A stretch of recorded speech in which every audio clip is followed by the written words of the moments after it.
Svaki čast imamo negativnu želju na mnogim četvrljeni koji ste došli na prvu dana sesiju, ali mi smo nakon ciljali da najjača sesija bude danas prepodne kako mislite. I ja neću danas puno pričati, ali sam htjela posebno da izrazim svoje vrlo veliko zadovoljstvo što su ovde predavači iz ove prve jutarnje sesije. Na prvom mestu sam htjela da kažem nekoliko reči o profesorki Karen Kinkel. Ona dolazi iz švajcarske radiologije, bavi se radiologijom dojke, radiologijom pelvisa, predaje na svim svetskim školama i kongresima. I moram reći da sam ja lično jako mnogo od nje naučila. Ona je osoba od koje sam prvi put čula kada radite magnetnu rezonancu dojke, kada dajete kontakt pacijentu, da ne pitate pacijenta kada uđete unutra kako je, zato što će pacijent da se izdigne i okrene i pomenuće svoje dojke skale. Ona naravno pojma nema da sam ja tad bila u gledalištu, da sam ja ne slušala normalno i slušala sam je nebrojeno mnogo puta. Ukrala sam jako mnogo njenih slajdova, njen stil prezentacije i tako dalje, moram da priznam, i vrlo sam zahvalna na svemu što je učinila. I sad mi je stvarno jako veliko zadovoljstvo. Prošle godine kada sam je zvala, ona je imala neku nesreću, neku povredu koja je bila vrlo ozbiljna i nije bila sigurna da li će se oporaviti uopšte, da li će doći. Tako da sam srećna što je ona ovde. Ona inače je divan čovjek i prijatelj i vrlo je neposredna, možete da je pitate što god hoćete. I just spoke a few words about you, Karen, about how much I learned from you, and that I stole many slides from your presentations and everything, so that I'm very happy that you're here with us now and that you feel well.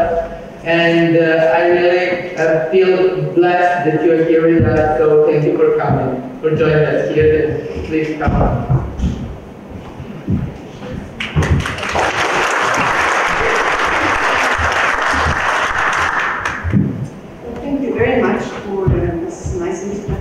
It was nice. I got some translation from Boris, so if you could have told anything, any joke about me, I would have understood anything, but thank you.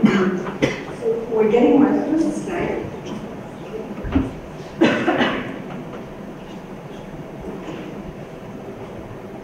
Just a question, how many radiologists are in the room? Okay. Oncologists? Pathologist? Surgeon? Okay, good mix. So, we start with cases. Now, in Switzerland, the life expectancy comes close to 90. So we still do mammography to 80-year-old patients because their life expectancy goes up to 90. Can you hear me enough? No? It's just a little bit. I think it's better like that. Maybe you can choose here.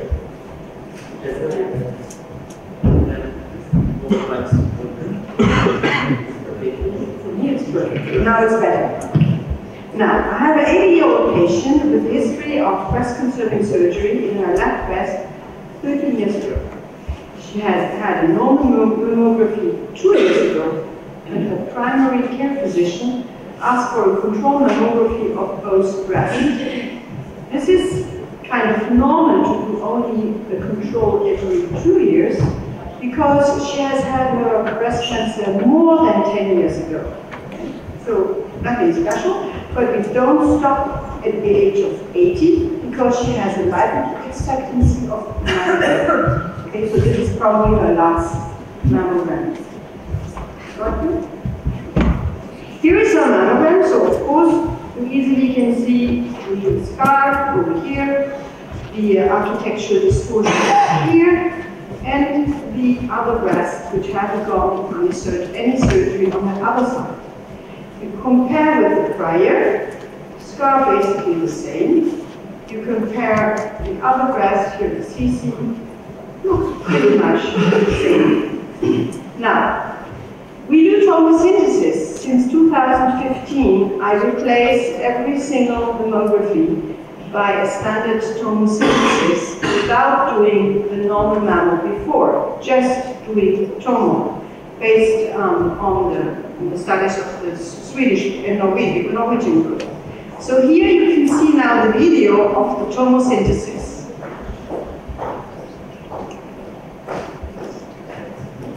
I show it again. Is there anything suspicious? Yes. Okay, perfect. Now you've seen that mass on the outside, you can see it here. And if you look now on the C view, which is the summary image of the entire video, it replaces the normal CC view of the digital nomography we did before, you can now in retrospect identify it, but only in retrospect, because initially we didn't see that. You compare to the prior, was that there before, 2017? No. I mean, maybe there is something, but definitely I wouldn't have done a biopsy for that kind of procedure.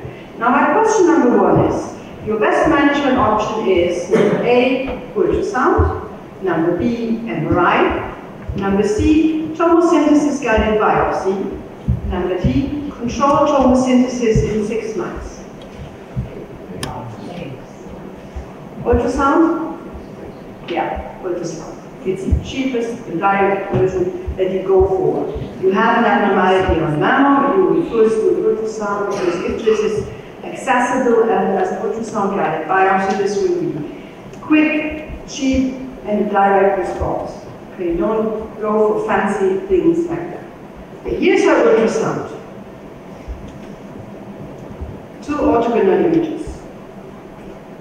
Now, the ultrasound virus is 2, next control in 2 years, 3, next control in 6 months, 4, biopsy, or 5, the multidisciplinary meeting with the biopsy.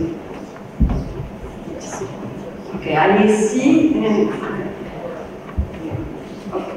So I agree, it's basic. C is the major thing. Of course, you get sometimes architectural distortions also in benign disease. And the more we see with them with tomosynthesis, the more we are now careful not to talk immediately about cancer, but also considering sclerosis or other benign pathologies, or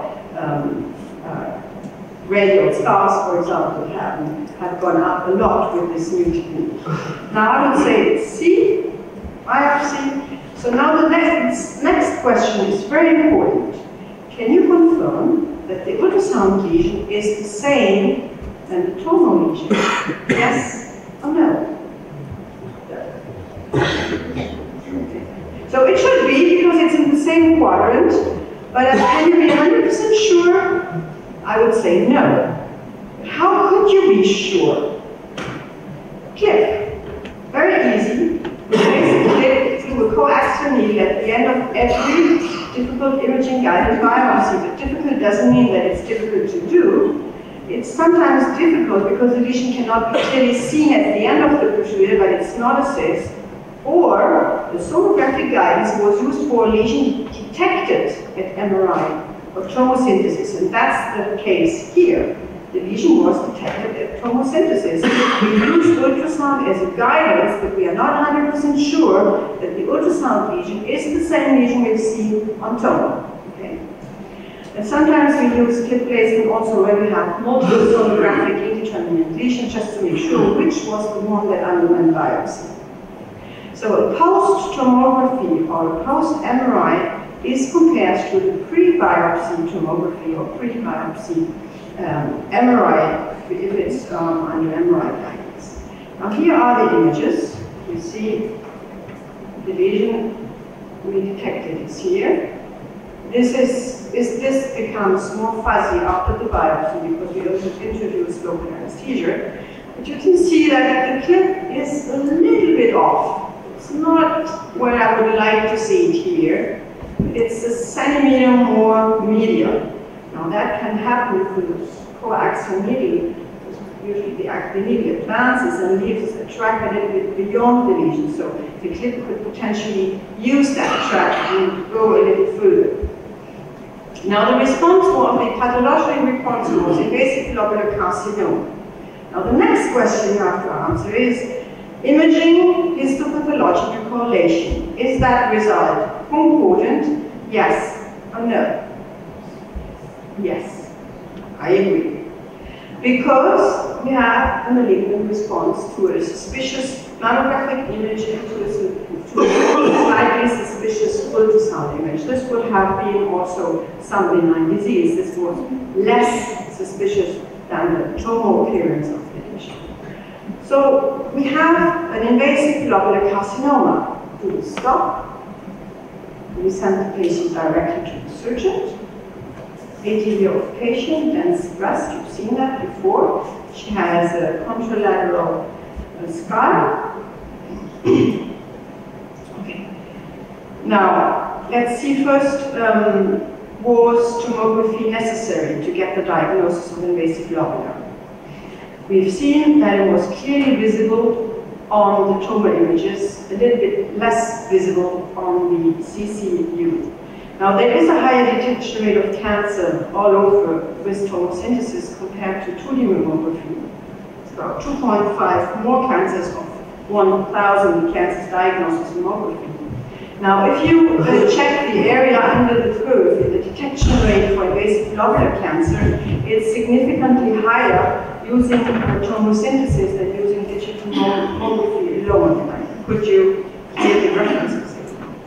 Now, what are the differences in cancer detection with additional tomosynthesis according to tumor characteristics? There has been a nice meta-analysis published by you in 2017 that showed the benefit of tomo on breast cancer screening focused on cancer characteristics, 11 studies. They compared tumor relative risks of cancer detection using digital mammography versus digital mammography plus tomosynthesis.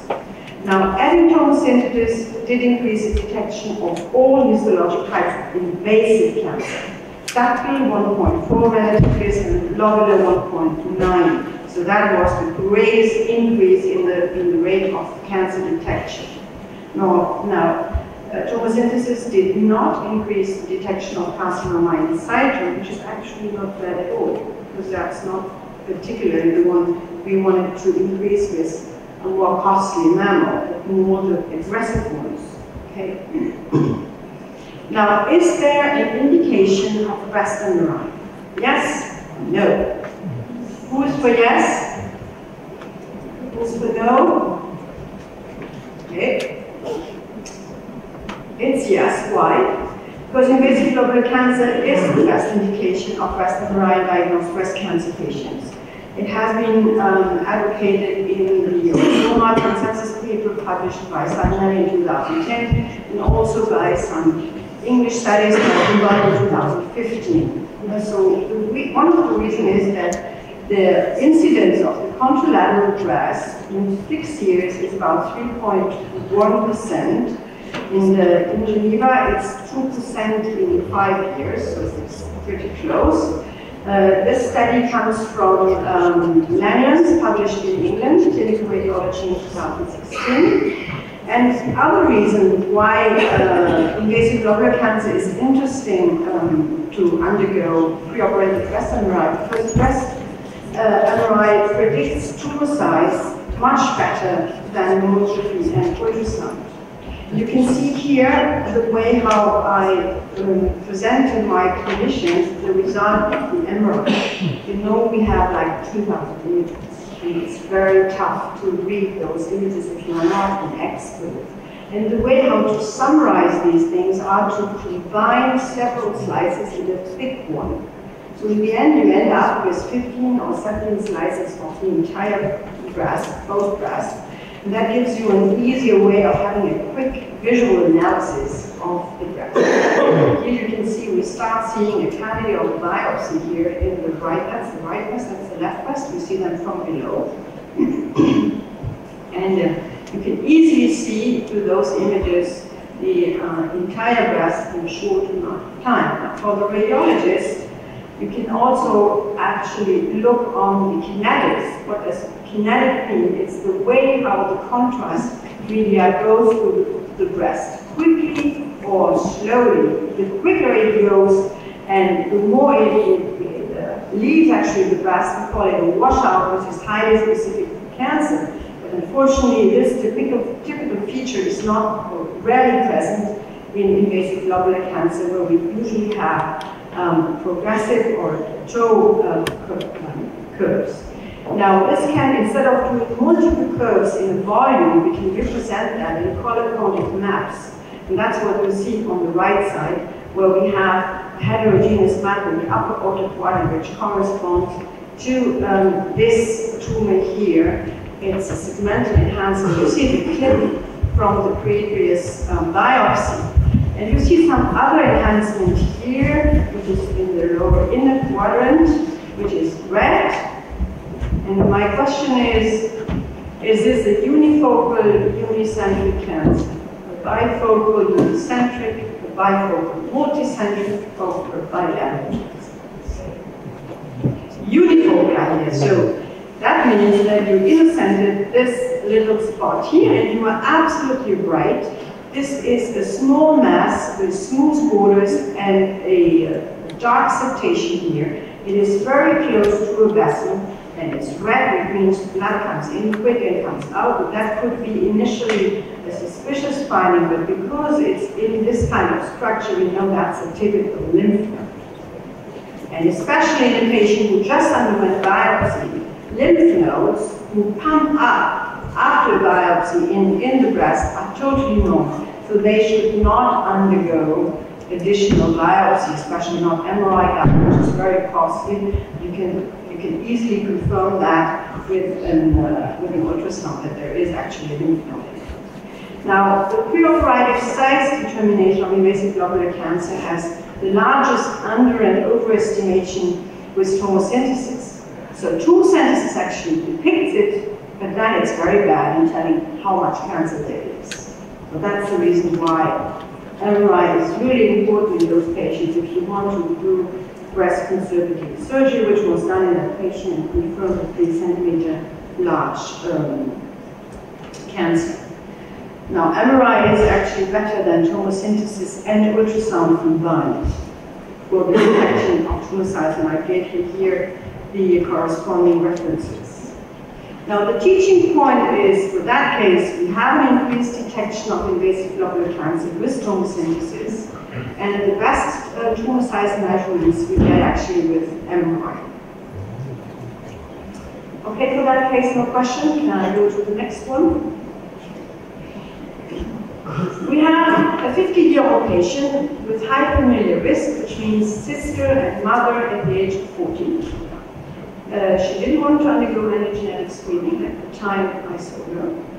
She underwent serial mammography and ultrasound, and at the age 45, she had an ultrasound-guided biopsy of her right breast of a fibroadenoma, and an ultrasound-guided biopsy of her left breast of a papilloma without atypical features, and because she was asymptomatic, it was left inside the breast. So, I see her for a new mammography and ultrasound. I depict this image here. So I did a biopsy, and it shows fibrocystic disease. Here is her mammography of 2019, and this is the corresponding comparative images of 2018. Now you can see it's a dense breast. There are a lot of things visible all over the place. Apparently no major change, eventually a little bit density here compared to there. So ultrasound is the key picture. Ultrasound on the right side showed nothing more than the fibroadenoma that was biopsied 5 years before in that area here. And on the left side, I show you the video and some. So you see all kind of cystic looking structures. Some are vascular, so these are not cysts. And I was confronted to do another biopsy, but I had at least 3 lesions that look like solid lesions in the upper breast. Okay. So I have the result of fibrocystic disease in the upper outer quadrant with at least 2 more solid lesions in the same breast. And what should I recommend? Next, mammography and ultrasound in 1 year. Left ultrasound in 6 months. High-risk screening MRI, oncogenetic counseling. And there's one option, this is definitely not the right one. Yeah, I would go for 3 too, of course, and I also ask her to seriously consider oncogenetic counseling, because high-risk screening MRI in most European countries are subjective to a threshold, otherwise insurance companies wouldn't pay. So if the oncogenetic counseling doesn't tell the insurance that there is a risk of lifetime cancer of above 20%, they wouldn't reimburse the MRI, so it would be at the patient's cost. You have other problems in this country, but you are lucky or not, your patients were paid for the MRI, if I understood correctly. So of course we did the MRI. If we hadn't had access to MRI, at least we should have ordered an ultrasound in 6 months. That was the minimum we should ask for that patient. But we are in a rich country, and the patient anyway decided to do the high-risk screening MRI regardless of about the answer of her insurance companies, which cost about close to 1,000 euros, so it's not cheap. So here's the result of her MRI. You see the thin slices going through her breast. You can definitely see that there is some asymmetry towards the right breast. Here, small background enhancement in the left. There are several lesions, at least 2 in the right behind the nipple, and in the left we have at least 2 and maybe 2 others here in the upper outer. So I have to go to the individual slices. Here you can see the holes from the clips left in place from the previous biopsy of her papilloma, which is still there. So the papilloma hasn't moved in size. The other thing in the upper outer quadrant is close to a small mass, some black septation, which is again something that confirms rather benign disease, especially of course because it was progressive.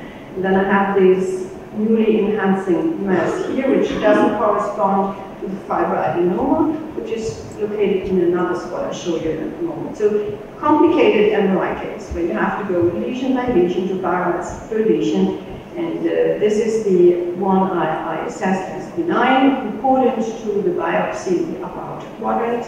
It has a blue color. It's difficult to see for you if you're far away.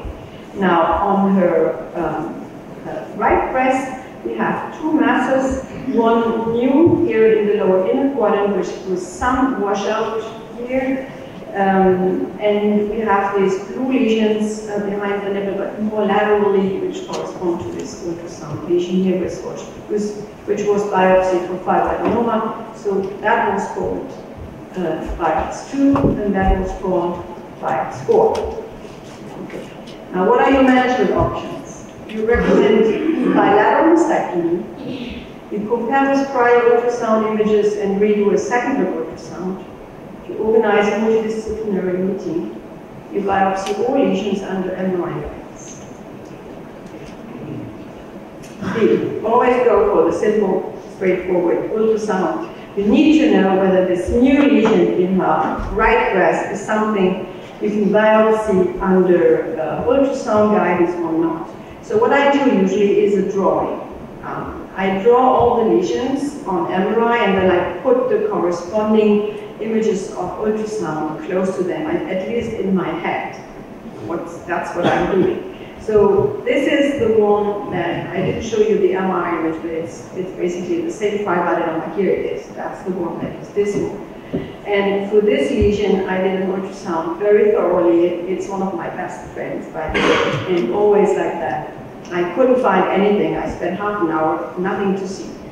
Okay, now in her other breast, she has these 3 lesions. This was the one that underwent biopsy, and I think that was correct to say that it's biopsy disease. It's this little spot here, and her papilloma was much smaller than before the biopsy, and that's the reason why I can only see a small line. So I wasn't able to see that again, and I couldn't see the little focus here with washout, but that was too small to be considered. Anything that is smaller than 4 millimeters, I don't go for it. I say, but rather we do a 6-month control than to attempt an MRI-guided biopsy for a spot like that. So here's my images from the MRI-guided biopsy. So the breast is compressed, the patient is lying prone, goes into the machine, comes out of the machine, has still the breast compressed, but the compression grid has some holes in it, so you can go through with the needle to the right spot. Now you see after needle placement, I was kind of okay, a little bit too towards the nipple, but after the biopsy, you can see the hole I created with my biopsy. The lesion is still way too much visible. So there had been some movement during the MRI-guided biopsy. And I had to recognize this is definitely not the ideal situation for an MRI-guided biopsy. I'm not sure that I have been at the right spot. Basically, that's the message. So I left the clip, I tried to reposition my needle 3 times, and then I stopped because I had hematoma. Now, the result of that MRI-guided biopsy was ductal hyperplasia with atypia. So the pathology result is that concordant with the imaging MRI of the mass, yes or no? No. No, exactly. Now what I'm left with is to ask the surgeon to do a surgical diagnostic biopsy. This doesn't happen very often. I think we do it maybe once a year of more than 600 procedures. So usually we are the ones who finish the diagnostics before the surgeon enters. And this is a place where definitely I can't be complete. I mean, I have to recognize that I'm failing. My techniques, they are very sophisticated, but I couldn't go to the end. Because this is something that doesn't look normal. So now, here is the preoperative placement. It was done by one of my colleagues, and then unfortunately she is a little bit too way off. It's 1.5 centimeters. It should be less than 1 centimeter close to the clip. And the excisional biopsy result was DCIS grade 3, hydrotoid spread of tumor cells from the breast towards the epidermis, requiring nipple ablation and mastectomy. So what is that hydrotoid spread of DCIS? It's frequently due to neuroendocrine DCIS, 7% of all DCIS. And 50% or more of tumor cells express neuroendocrine markers. Clinically, they either represent as a mass or a nipple discharge, and we didn't have any of that. 30% are associated with papillomas or invasive component that are colloid tumors.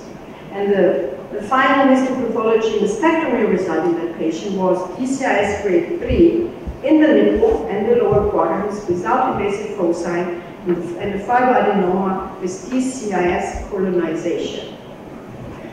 Anyway, so imaging was below the standards where we could have foreseen all this. Anyway, DCIS grade 3, I think it was worse for her to undergo mastectomy, definitely. And she now is ready to undergo oncogenetic counseling because we still have these little spots in her other breast, which are probably multiple papillomas. But she needs more time to go through that. She is now 50.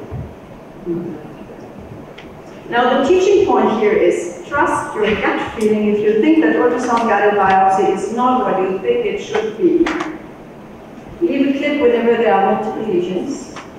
Be systematic in your MRI readings. Perform MRI-guided biopsy for MRI suspicious and ultrasound negative lesions, and be honest and indicate whenever a biopsy went wrong, and you have to ask the surgeon to do that for you. So we still have some time because Boris told me that his lecture is shorter than, so I added 2 more cases from last year Oizuri, if you are okay with that. I go for case number 3. We have a 59-year-old patient that is post-left lumpectomy for bifocal invasive cancer 3 years ago, PT2, PN0G2, luminant A. This post-operative radiation therapy, anti-chemotherapy, right breast reduction in high family risk. And she has a change in physical exam in her left breast. She felt it herself, and her oncologist did the same, so they thought about local recurrence. And that's the reason why we did MRI, and I show you again here the images of that's the T2 weighted, where you can see the fat here is bright, you can see the scar, you can see here some mass appearance, and they are enhancing. We have some linear enhancement here. So this doesn't look really nice. It's a difficult case in MRI because we have both rib enhancement and linear enhancement in the area of an operated breast years ago. Now, what are your management options? You biopsy under sonography guidance if sonographically visible, otherwise under MRI, and B, you compare to prior imaging. Yes, B, that's the one to do, because look at the comparative MRI. You have the images from the year before. That's the lumpectomy side. There is a huge area of cytosteatocnecrosis, huge, 5 centimeters at least. And you have different areas here without a typical polycyst post-cytosteatocnecrosis. Now, what is happening to those areas a year later? They have just shrunk. So what's left is the peripheral enhancement in the wall of the cytosteatocnecrosis. Fat necrosis can sometimes be inflammatory, and that's something that is not infrequent at all, and it peaks at year 3 after a conservative therapy. So anyway, a patient that complains more and more about breast pain, breast masses at year 3, it's most likely cytosteatocnecrosis, although you will push for imaging, of course, to exclude recurrences. And it's much easier to do that with MRI than with ultrasound, because ultrasound in cytosteatocnecrosis is always suspicious. You always have posterior shadowing. Now the teaching point is comparison with prior imaging studies reduces BIO 3 categories. BIO 3 categories in the high-risk screening population is without priors, there is a frequency of about 10%. That means 10% of your patients will undergo subsequent 6 months control, whereas if you have the priors, this percentage reduces to 2.6%. So it's very important to have the prior imaging, regardless of the technique, whether it's ultrasound, mammography, or MRI. So prior imaging studies are crucial for us radiologists. Now, last case. We have a 79-year-old woman under anticoagulation, warfarin, because of 3 active cardiac stents since 1 month. She has persisting post-traumatic hematoma in her left upper inner quadrant in 3 weeks. Actually, sorry, it's not right. So you can see it looks bad on the mammo. We have speculated mass calcifications here, where she had a trauma. She was moving some furniture and it went right into her breast. Now this is the corresponding ultrasound image. This is her MRI image. We did MRI because she was under coagulation, and the MRI feature is like that. Now the cardiologist tells you warfarin treatment cannot be stopped for the next 3 months. And bridging anticoagulation with low molecular heparin has a thromboembolic risk for this patient. So you decide, biopsy can wait 3 months. Cytology is the solution for this patient. You call the pathologist to know how many specimens and what minimal needle size to get histology, nib and receptor status. What's the right question? The right answer. Okay. I agree, it's B or C. B is okay if the question is malignant or benign. But if the question is, how should I treat this malignant cancer? And the likelihood of that is very high if you look at the MRI features, we have a rim enhancement here. Okay? rib enhancement is one of the highest predictive positive, has one of the highest positive predictive value for cancer. So this cannot be for benign lesions. This is definitely cancer. So you want the pathologist to know how many specimen he really needs to do all necessary, to get all the necessary information to manage the treatment. And that we have 3 specimens at 18 gauge. So 18 gauge needle is pretty small. It's not a huge one to use for barcode-assisted biopsies. Now, what is the risk of hematoma under anticoagulation?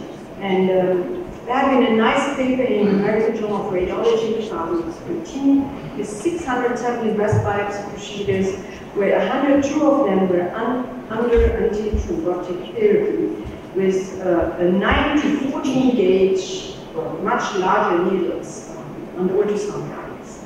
So there were no clinically significant hematoma or bleeding. But non-clinically significant hematoma under anticoagulation was about 21%, so it's 1 in 5 basically, versus 13% in the group without antithrombotic therapy. Now what's the teaching point here?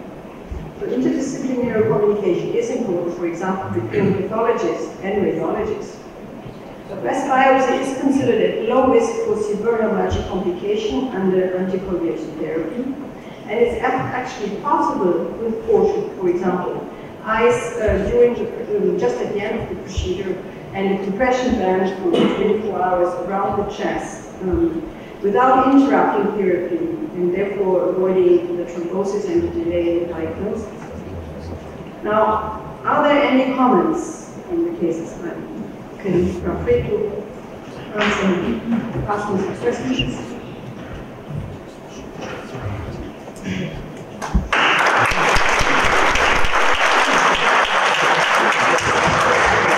So we have 15 minutes of discussion afterwards, and we can use it now after each lecture. So are there any questions to Karen? Yeah, if not, I would ask you about the situation in Switzerland. We see now that there is a big scandal in Denmark in screening program in 2 counties that is all over the internet regarding women who will not offer additional ultrasound mammography. So what's the situation in Switzerland regarding screening, age, frequency, additional ultrasound provision, and what is the policy on high-risk screening? Who gets it and how? So, is it organized? Okay, so screening starts at the age of 50 and finishes at the age of 75, but they are now arguing to expand it to 80 because of the prolonged life expectancy. And it's every 2 years. Now, patients with breast implants are excluded, or I mean they are accepted, but they are told that it's not enough and we need definitely to do subsequent ultrasound. Now, when the breast density is deep, the screening program would pay for the additional ultrasound. So it's different from the States where they pay starting from B. So B is the, we have A, B, C, D. B is like intermediate and C and D are dense breast. So it's conservative, very conservative for the use of ultrasound. That's one of the reasons why we have in parallel diagnostic screening mammography. So I would say half of the population undergoes screening mammography through the state procedure, and the other half pays for the old screening diagnostic mammography, which includes tomosynthesis and ultrasound. And the ultrasound would start with sensitivity, like in the States. Now, for high-risk screening patients, as I told before, they need to undergo oncogenetic testing. Even if after the consultation the result is we don't need to do any testing, because the risk is too low, they will come up with a calculated lifetime risk. And according to this lifetime risk, they will accept to do yearly MRI or not. And if the patient has PSA 1 or 2, she will have an intermediate mammography and ultrasound 6 months after the MRI. So now for BSCA1, it's only the MLO1 incidence, and for BSCA2, they are both. This because of the increased radiosensitivity of the BSCA1 population compared to BSCA2. Is that basically what was? Thank you very much.